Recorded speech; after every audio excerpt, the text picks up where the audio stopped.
All right, DCSX, I am back. My name is Arjay Centeno. Again, find me online with everything you need to know, rjcenteno.com. This was my third class for the weekend, 3 of 5. This one was covering for Benji. Unfortunately, couldn't make it this weekend, and I was fortunate enough to cover it. This was the advanced class in the main ballroom on Saturday at noon. So what I covered in this class was just a fun pattern.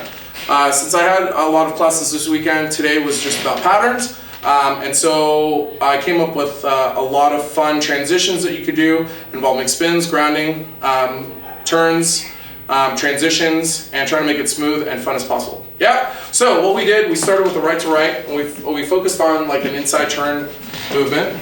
Okay, then we built on it by giving a texture. So how we slow her down is we let her ground herself. So we do this, we let her slow down and ground, right? And then continue through. So we let her open up, she grounds herself, we continue through. So then what we do is we speed it up again.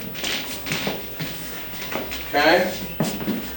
Then we take that and we slow down and open this up. We go straight into a rock and go and a free spin. Then we continue through. Here, we can settle and groove. Continue and add an extra turn, then go into the rock and go. So there's lots of versatility with the play that we can do just off of one move. It's starting off with that right to right inside turn. So then what's going to happen is following that, we're going to add a little bit more dance into it by kind of pulsing this movement for the rock and go and dancing into it for the free spin. Then following that, instead of resolving with another free spin, what we're going to do is we're going to do a kind of like a yo-yo, which is the wrap in, wrap out. So we have the fade, the rock and go, the roll in, the roll out, kind of like a hip catch action. Okay. So my option is to either stay here in opposition or tandem. Okay.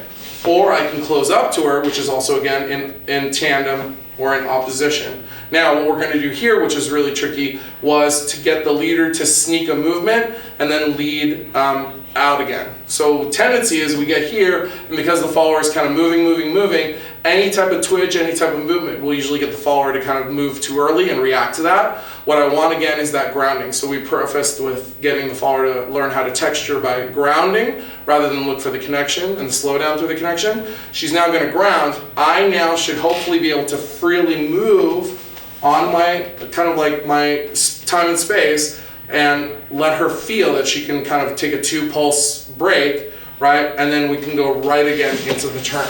So without stopping from the rock and go, looks like this. We have back, let's see, sorry, we have back step here. We have this step, rock and go, roll in, roll out, she grounds, I push through, and then lead out.